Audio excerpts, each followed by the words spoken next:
Di tengah masa persiapan menghadapi PON Aceh Sumut tahun 2024 ini, KONI Sumsel mengaku masih terganjal dengan permasalahan pendanaan. Hingga bulan Maret ini, anggaran dana hibah sebesar 20,5 miliar rupiah dari Dispora Sumsel masih belum tahu kapan akan dicairkan. Hal ini diakui berdampak pada persiapan atlet yang saat ini masih banyak membutuhkan suntikan dana. KONI Sumsel mengakui sudah bertemu dengan perwakilan Pemprov dan DPRD Sumsel untuk mendorong pencairan dana hibah.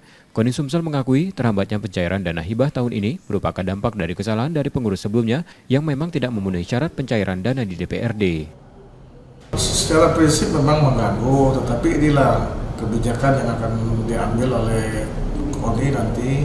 Setelah ini kan kami akan berkomunikasi dengan pimpinan, kami akan rapatkan lagi apa yang kita haruskan lakukan KONI ini, karena memang proses dari persiapan ini harusnya tidak boleh terganggu dengan hal seperti ini. KONI Sumsel juga membuka peluang untuk menggandeng pihak ketiga untuk membantu kebutuhan pendanaan selama masa persiapan atlet menuju PON Aceh Sumut 2024. Nur Muhammad, Kompas TV, Palembang, Sumatera Selatan.